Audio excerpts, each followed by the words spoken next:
Hello everyone, welcome to another ODNT Spotlight. I'm your host, Steve DeWinter, and I have with us another wonderful guest, a great creator, and she works in television and feature films and also has created a comic. And she is the writer-creator of the steampunk supernatural comic miniseries called Boston Metaphysical Society, and her name is Madeleine Holly Rosing. Let's go ahead and let's switch on over here and meet Madeleine. Oh, you know what? I'll be right back, Madeleine. Okay. I forgot to show them all your covers.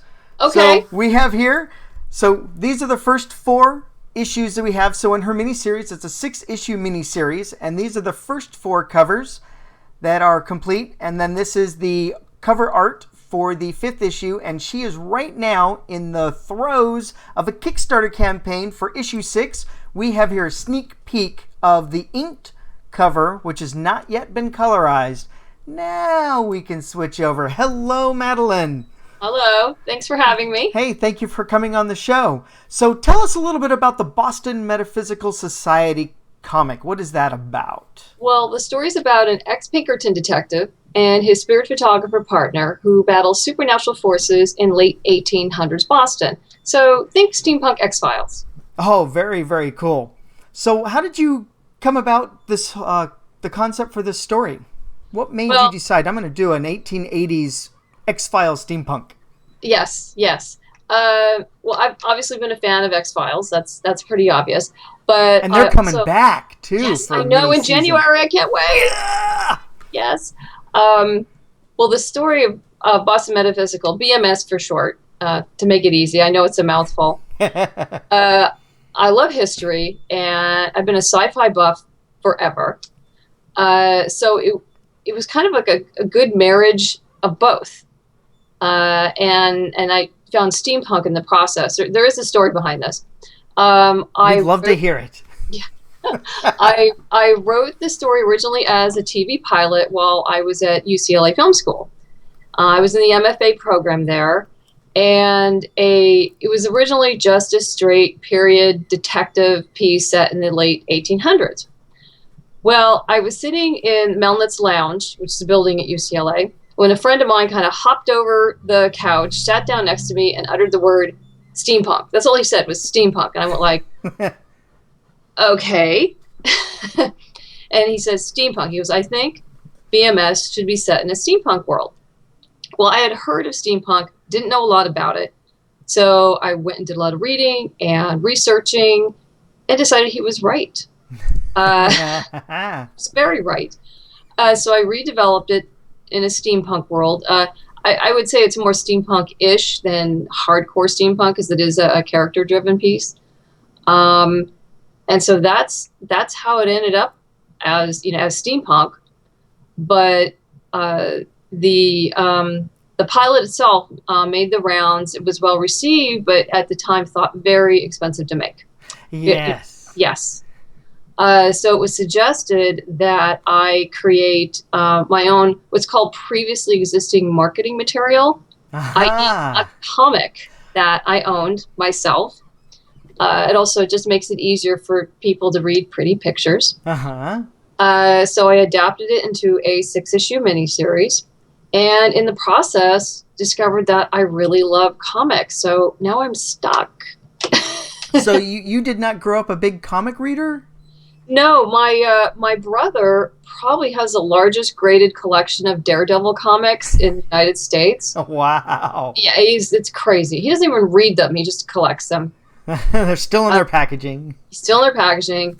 Gets them signed, everything. I think he's best friends with CGC, but they're like this. He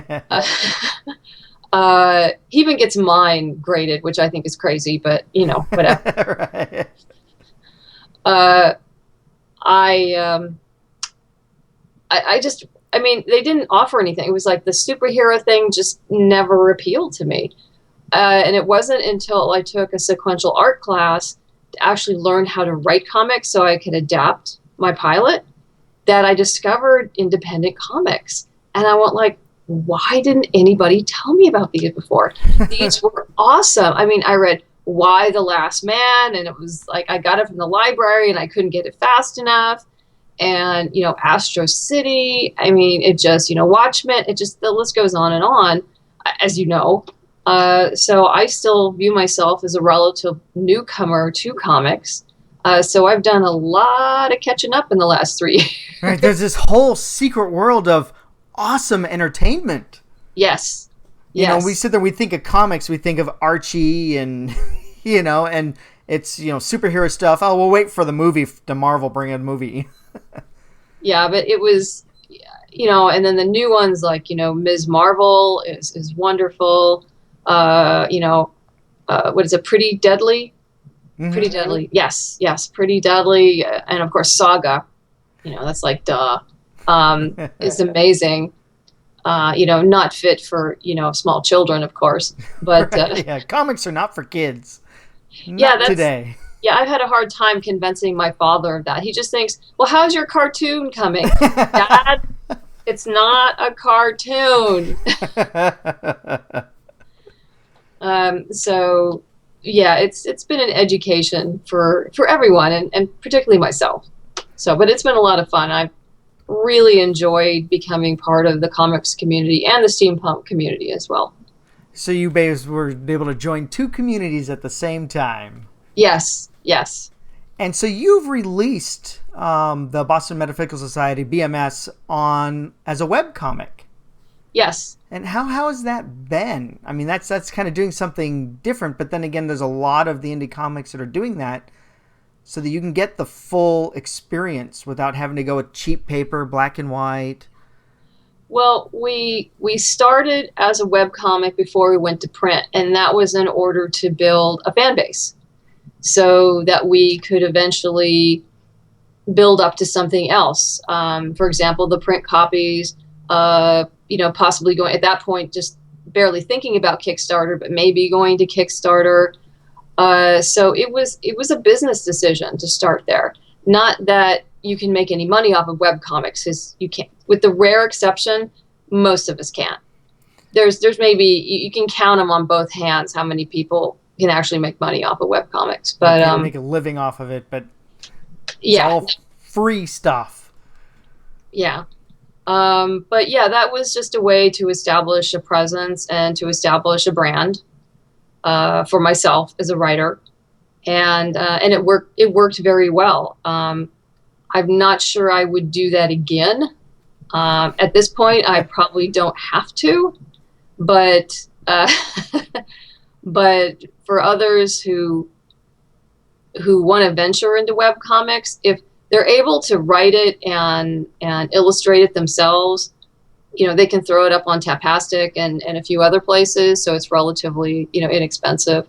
But no, I mean, comics cost money and to produce, particularly quality ones. Mm-hmm. So yeah, it's not a business plan I'd recommend for everybody.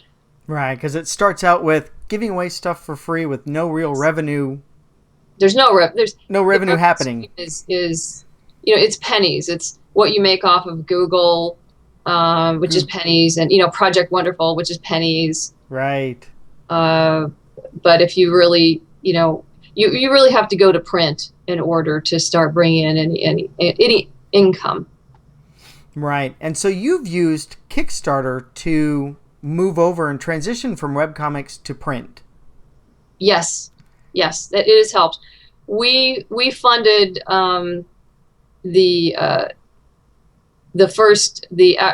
production of the first 3, and actually 4. We funded ourselves the production of pretty much the entire comic except for chapter 5.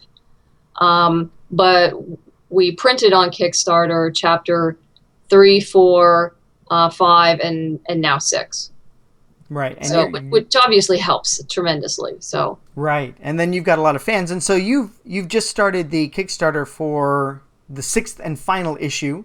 Correct. A week ago.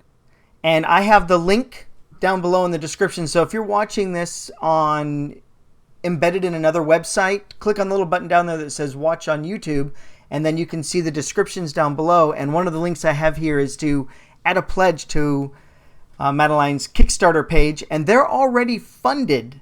So this is happening, but now they also have a whole bunch of more things that you can unlock as they start going for their stretch goals? Yeah, we're about a little under $300 until we reach our first stretch goal. And the other stretch goals are Kickstarter exclusive, so you won't see them or get them anywhere else. So there's your incentive. Yes, I have some pinups that are coming that I can't wait to share. They're pretty cool. They're pretty cool. That I've gotten from some fellow creators that I've met over the years, and I really like their work. So I'm excited to be able to do the big reveal. Oh, excellent. Excellent. And I was looking through some of the additional incentives on the Kickstarter, and one of the things I ran across is you have a steampunk owl lapel pin that has the Boston Metaphysical Society name on it, but it's an owl. There has to be a story there. A steampunk owl? Yes. Why an owl? I like owls. And in the steampunk world, owls are extremely popular. Are they now? Yes, they're extremely popular. Ah, very and I cool. actually have a lot of fun owl costume jewelry. And people actually give me owl jewelry now, and it always surprises me. So I don't have enough things to like wear it with to look good, to make the pin look good, rather. Right. Did you include an owl in the story? There was, but it wasn't organic, so I took it out. There you go. Yeah, if it didn't fit. Yeah, I wasn't going to try to shove it in where it didn't work. So I just decided the pin was just going to be something fun. The pin is fun, and the people that love it. And it was actually one of the rewards. It was the first pin we did, and it was the reward for for the second Kickstarter we did. Excellent, excellent. And so you have had success with your Kickstarters. Yes, except for number one. Except for the first one. So you've learned some things. You've learned lessons. Yes. From trying to run a Kickstarter. So what are some of the things that you've learned?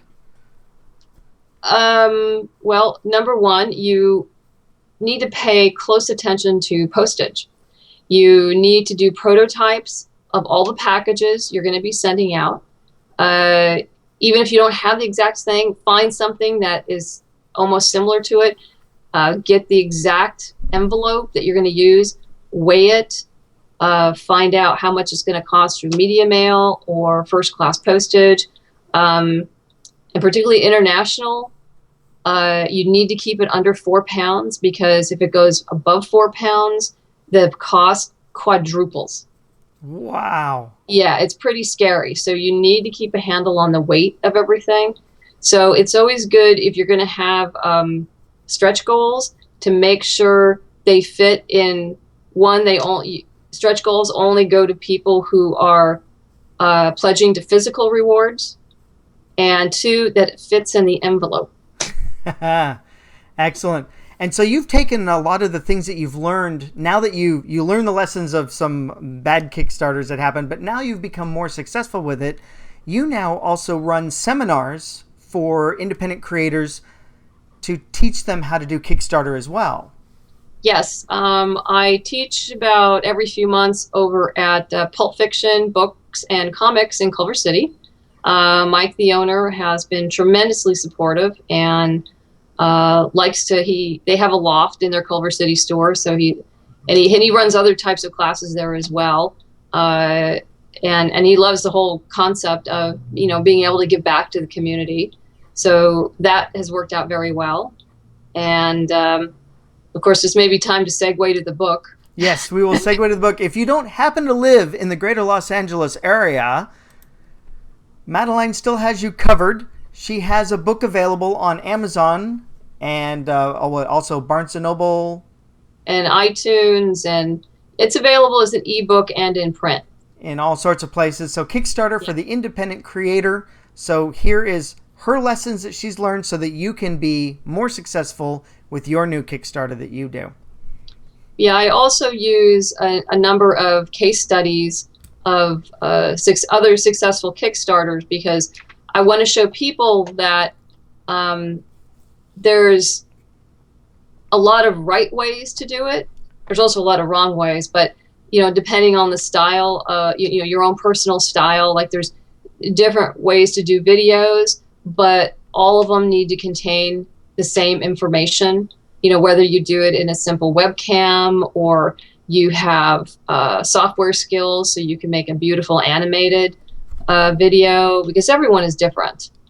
You'll see the case studies of, Sarah Rourke's After Daylight and Mark Stokes' The Zombie Boy are really good examples of how to do. They're very different kinds of styles, but they contain everything that you should contain. Right. So it's more than just the couple Kickstarters that you were successful with. You also had input from a lot of other Kickstarters that were all doing different things to say, here's what was common about them, and here's how they were able to be successful.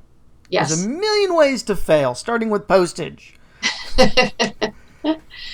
Well, that usually comes on the fulfillment end, but you do have to prepare for it when you start organizing your reward tiers to make sure that you're charging enough so you don't get bitten in the butt in the back end.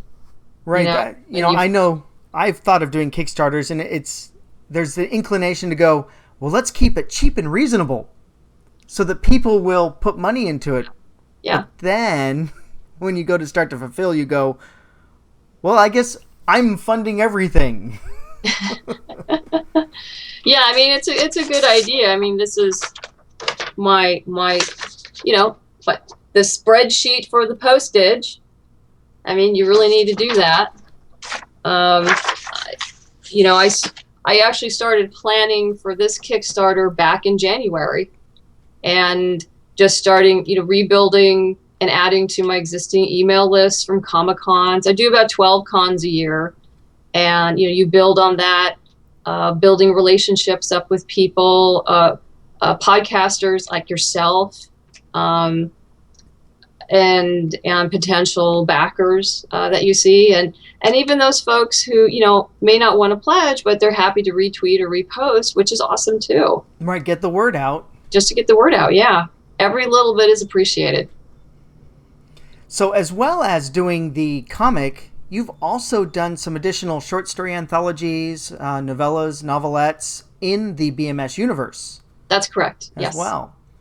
I think there are 3 novellas, 2 very short stories, and then the rest are novelettes, as they call them. I think it's funny how they call them novelettes. They've got all the categories of this many words. I originally released those one at a time, and some of those were Kickstarter rewards for previous Kickstarters. Like the last one, one of the rewards was people who pledged to that tier would either their name or a name of their choosing would be one of the characters in the short story. Ah. And so that was The Secret of Cage House. Ultimately, I compiled all of them into an anthology, which is now, Boston Metaphysical Society Prelude, which you can get also as an ebook or in print, if you like. And it also includes some line art from Emily Hugh, my fabulous artist. Aha. Excellent. Yeah, I was looking through the comic because it's a web comic. You have it fully available on the website, Yes. BostonMetaphysicalSociety.com. Mm-hmm. And so people can go there and look at everything. Of course, it's always fun to have a physical copy, especially to hunt down you and Emily and to say, sign it. Which is tough because you guys are on opposite ends of the continental United States. Not anymore. Oh. She's moved back to California. Well, that helps. Yeah. Well, sort of, kind of, but our schedules never mix, ever. The rare exception is that she was able to come for the Saturday at Long Beach Comic-Con in September. So, she's semi-famous in the anime world. So there were some girls who came to the table who were just plotzing. It was so cute. They were just in awe of her, and she is so cute and just an amazing human being. especially watching her go all fangirl on one of the artists sitting behind us. Right. So yeah, she's done the whole team has just done a tremendous job. And you've built up quite a team. I was looking through on your website, and you have quite a large, roster of people that are helping you with this project. You're the writer and the creator, but then you have somebody doing the artwork, Yes. penciling, lettering, Yes. for everything. And so you've built up a really good team around you, which is one of the best things to do.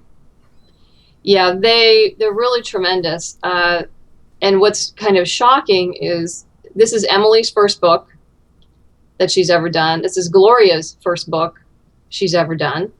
It doesn't look like it when I look through.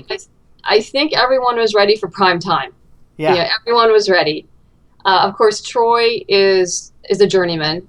Troy has been a letterer, for Top Cow for over 10 years. He, does Thrill Bent with Mark Waid. He's tremendous. I was so happy to get him on board. But yeah, I am not an artist. I'm very good at stick figures. Yeah. I wish I could do stick figures. I can do that. But no, when you're a writer creator, you need to hire a team. And I was very fortunate to have gotten a very good team, and exceptionally good team. So excellent. And so I noticed that the first 4 issues are available on ebook, but issue 5 is not yet. And I'm sure it will. Yeah. Yeah, well, those are what I call special digital editions. Oh. They include the obviously the complete chapter of that book, but they also include 30 plus pages of bonus material. Often it's a script, variant art, commentary, other excerpts from the short stories. You can find chapter 5 on Drive-Thru Comics. Okay. It's up there. It's just Amazon is really slow at getting these up. Ah, yes. Yeah, because I work through a third-party digital publisher, and they submit it, and it just takes. It Amazon. climbs in line. Yeah. And it gets done when it gets done. Yeah. All right, great. So I was always worried. I'm like, I won't be able to get 5 and 6. Oh no. No, you. I'm the one who uploads it at Drive-Thru Comics, so yes, you can get it at Drive-Thru. Right now. Though number 6 won't be available until all of the Kickstarter rewards are out. Right. And chapter 6 will not be uploaded until January of next year. Wow, excellent. So everything goes to Kickstarter backers first. Yep. They threw their money at you. They get rewarded for that. Absolutely. So you've been working on Boston Metaphysical Society for, as far as I can see, for over 2 years. Yes. And it's coming to an end. Feelings? How do you feel about the ending of this? Well, it's actually not ending. It's taking a different turn. I'm very pleased that we're finished with the 6-issue miniseries because I like to finish what I start. I will be moving into novels because my husband is like, you must write novels, and well, he's right. It's time, and we'll never do a mini series of this scope again because it's just not economically feasible. It's just too damn expensive to do. It gets up there because you had to build this whole team. But you'll find when you're doing novels, you have to build your team for the editing, and you can get free beta readers, but then you get the editing and the proofing and the layout and the design. But that's a lot more manageable than, art, coloring, lettering, Yeah, it's definitely a much bigger scope to have done a comic. Yes. Than just text. Yes. Though in the future, I do hope to do 32-page one-shots. Ooh. That will depend on budget and what we're doing. And it's one of those things where, maybe we'll be able to kickstart half of, the production of one, and maybe we can, self-fund the other half. And just because people don't really realize how expensive it is. They just have no concept. And it doesn't help when they can just go online and read it for free. Oh, must not have been hard. It was very hard, time-consuming and expensive. Yes. So yeah, definitely the Kickstarters have helped immensely because at least with the Kickstarter paying for the print run, obviously the backers get everything, but it also leaves me some copies to go sell at cons. So Right. so I'm able to recoup a little bit there. So Excellent. that's very helpful. So so that kind of covered the final question that I had here on my list is what's next? And you're going to be shifting and transitioning over to full-length novels. Yes, the full-length novels, there's a lot. There's a lot in this world. So I have some choices to make of where I want to start. And how, yeah, there's a big world here. So it's enough to take up a number of volumes. Also I've actually already started outlining the first 32-page one-shot, which is a Tesla and Granville story. Oh, neat. Yeah. Yeah. And people will, once they read the end of chapter 6, will kind of understand that. Okay. Why I'm going that way. I don't want to give anything away. No spoilers. No spoilers. No spoilers. But I also thought it would be really great to go and explore Granville's world. I do a little bit in one of the novellas called The Demons of Liberty Row. And that's a story of how he and Samuel first met and their first case together. And Andrew is still alive. Uh-huh. So you get to see Andrew, some more of Andrew, other than in the first 3 pages of the comic. Right, where he gets zapped. Where he dies. Now, you definitely knew how to start a story. There's a guy. Zap! He's dead. Like, oh no. But yeah, no, I have a number of one-shots, and those will be a lot of fun. But, doing 32 pages is much more manageable than doing a 6-issue miniseries. Yes, Yeah. definitely. And you can tell a nice, tight little story. Just a Yes. snippet. Yes. And I'm happy to say that Emily's already on board. Oh, wonderful. Yeah. Excellent. So you've got that consistency of artwork as well. Yes. And yes, so I actually spoke to her about it at Long Beach, and she just went like, oh, yeah.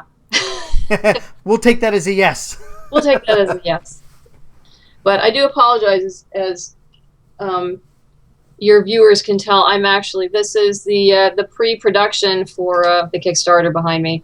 All the stuff that needs to go out. Now that you're funded, now you really got to do something.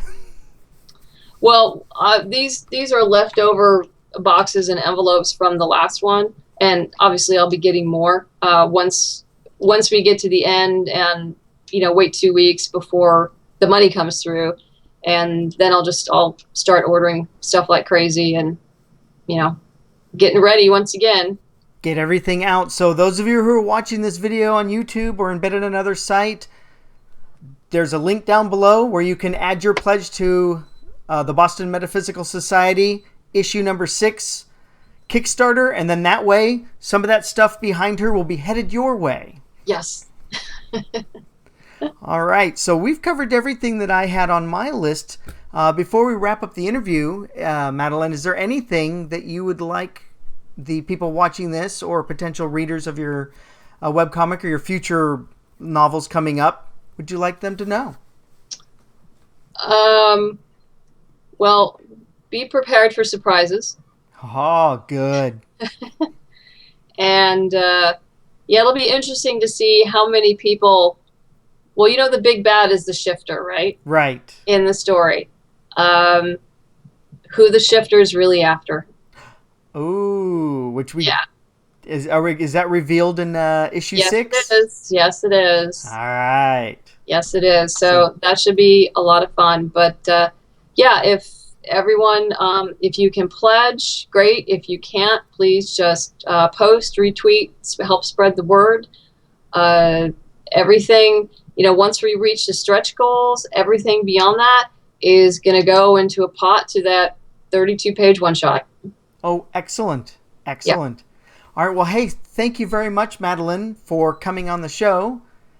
Well, thank you very much for having me. Of course. And don't hang up just yet. I'm going to go ahead Okay. and we'll shut down the interview and we'll come back and we'll chat for a couple more minutes. Okay, sounds good. Thank you. Very nice to see you. We'll see you soon. Okay. So there we go. That is the upcoming issue 6 for the Steampunk Supernatural comic miniseries, Boston Metaphysical Society. And you can already get the first group are available on ebook, special editions with additional more. So yes, you can go on to the website at bostonmetaphysicalsociety.com and read all the issues here for free. But I highly suggest you always want that extra stuff that they've got in their special editions for Kindle and Nook, Kobo, and iBooks and everything for the ebooks for that. So thank you very much for joining us as we spoke with Madeleine Holly-Rosing today. And she's a writer-creator of Boston Metaphysical Society. And there's a massive universe that she has planned for that. So she's got the webcomic series, which is also doing the print for the Kickstarter fund. So right now, if you're with us before the end of the Kickstarter, there's a link down below. And go ahead and click on that, pledge. There's a whole bunch of really cool stuff that's going to be coming your way if you pledge at all the different levels. Check it out. Take a look at the stretch goals. She's already funded for producing the print, but now they're rocketing towards stretch goals, which are going to unlock some really cool items for you.